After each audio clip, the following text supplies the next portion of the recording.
Yeah, that's not going to steer very well at all.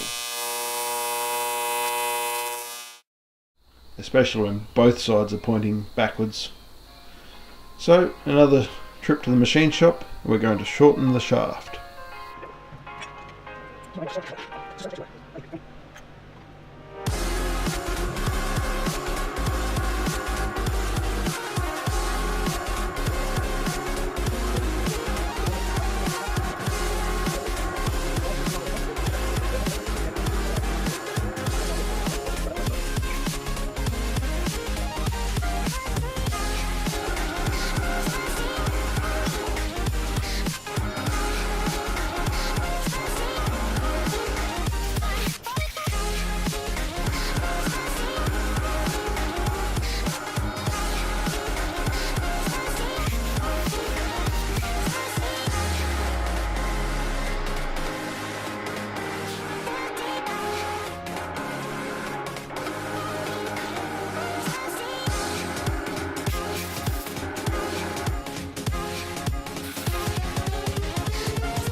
So, as I showed you before, these are too long, so as you also just saw, we've machined them down. Now I've got two of them ready to go. So this piece had to come off. I've got to shorten him, take the top off. I'm thinking about putting a couple of holes in him to lighten him up a bit, and we're also going to put a slot in the bottom so that will fit down over the steering shaft, and then I can weld 3/4 of the way around it on both sides instead of just a little tag on the top.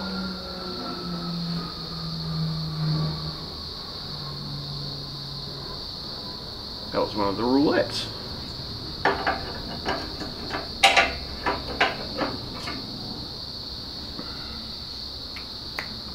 So I'll do this plate and then we'll assemble all the steering. I might get excited and put all the wheels on it. I have to assemble the rear axle so that I can work out where to do the seat mounts and also map out the fuel tank, because I'm going to do the fuel tank this week as well, hopefully.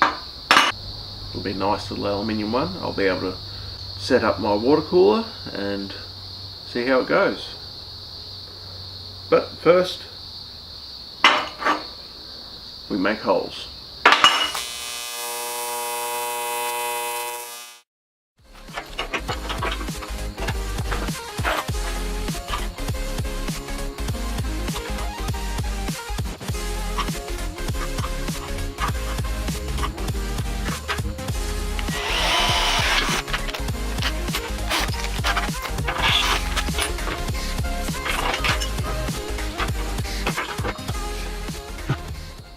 That went out to 12.5. My little drill only does 10.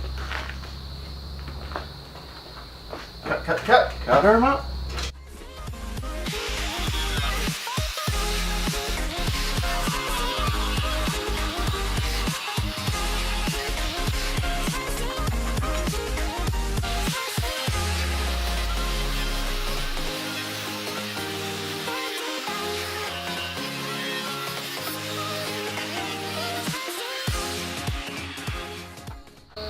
That plate just goes in there.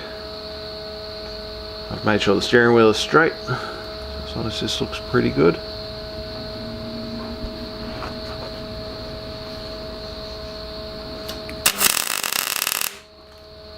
Give him a tack.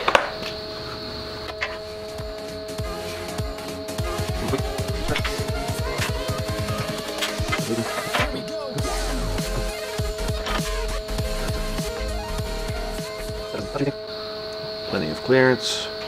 I'm happy with that. Alright, I guess I better weld him in then. That's pretty good.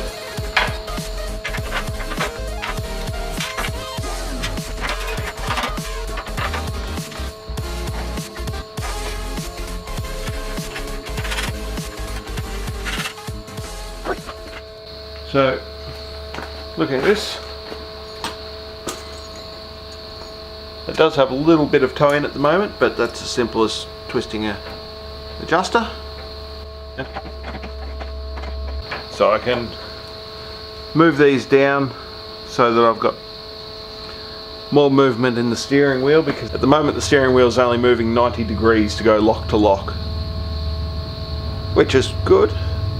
But if I lower these down, extend these out a little bit longer, then I'll get slightly more movement in the steering wheel, so it'll probably be a little bit easier to drive. But for now we're just going to finish building it before we worry about steering. So, steering is sorted. Let's see if the engine still fits.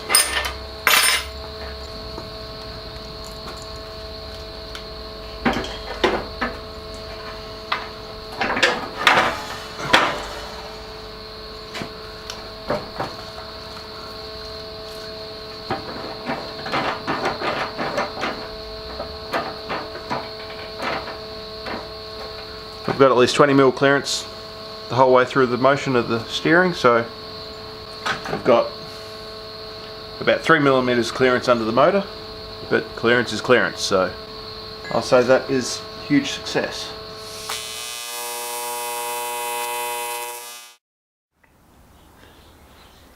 I haven't forgotten about the big holes I was going to put in there. I didn't put them in yet because there was a possibility I was going to have to shorten this. I can put them in as soon as I take the steering apart, probably for painting the entire chassis. So it's going to stay like that for now, in other words. Now,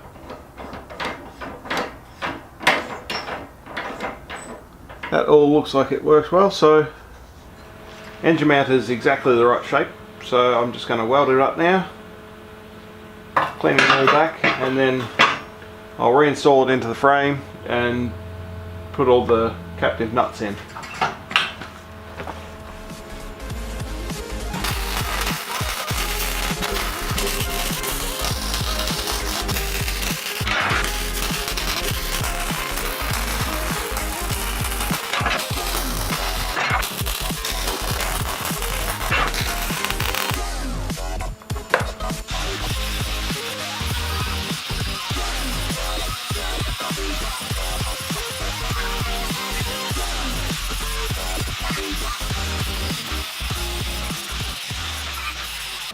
Alright, that's been welded and then linished within an inch of its life. All still fits pretty good, just need to put a slight bend just here to bring this across, but apart from that, that should work. Engine cradle, sorted, it's in the right position. I just need to flip it over to weld the captive nuts in. So in order to do that, I've got to pull all the steering out.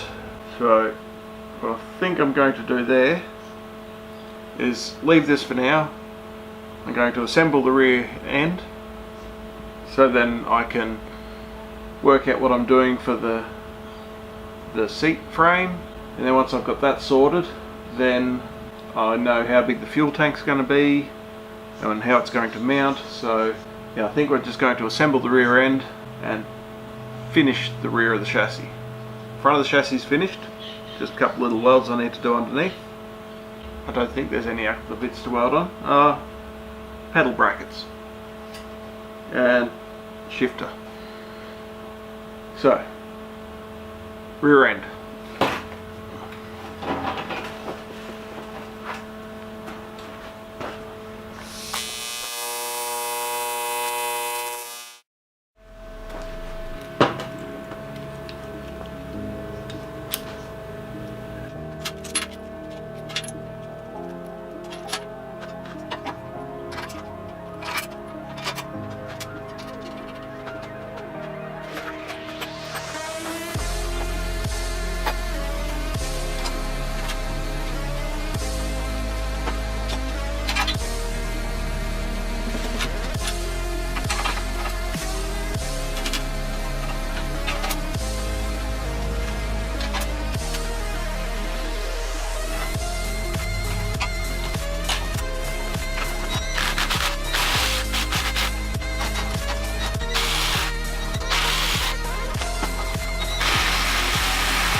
Micro adjustment tool.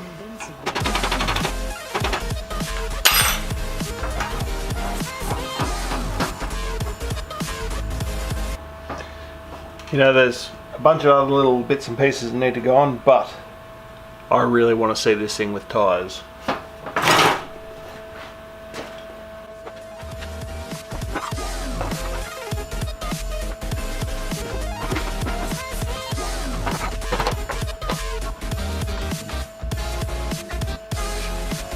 That's pretty cool.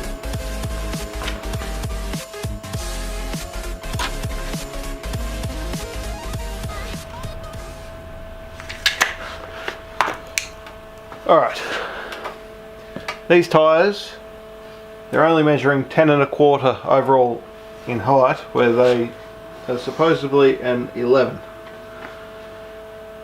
So I've got a little bit less ground clearance than I originally designed it to have. Oh well. I'm pretty sure I'm going to have to bolt these on. Alright. They're actually bolted on solid now. Now this is why I didn't bother taking any of the front apart to weld in those nuts just yet. Because, well, I want to play.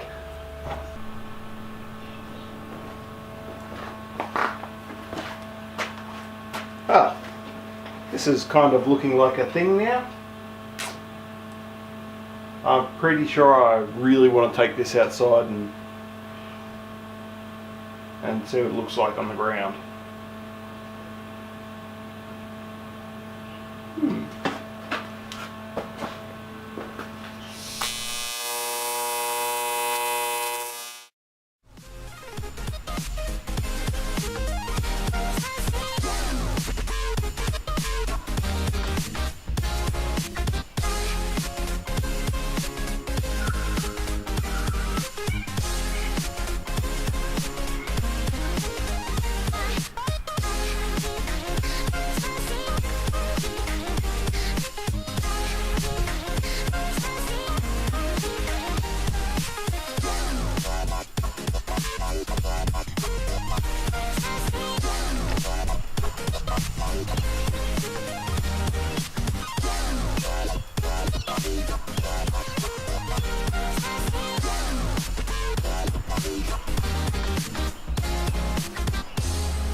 So, looks pretty cool, doesn't it? Well, after we put the rear axle in, couldn't really help ourselves, had to actually bring it outside and see what it looked like. So it looks pretty cool. Now the steering, well, I'm gonna have to modify the center steering shaft and put the spline on the end of it. I was hoping I could get away without it, but because of the amount of KPI, or because go-kart, now it's fairly difficult to get it to turn. Well, it's not moving, which is the way go-karts are. It means that there's a lot more force involved, and smooth shaft with the spline clamped onto it's just not gonna work. We have to put a spline in there. So that's one thing that needs fixing, but unfortunately me and Corgi spent too much time pushing this around to actually, well, get onto the rear end. So that's the episode for today. As always, customize everything.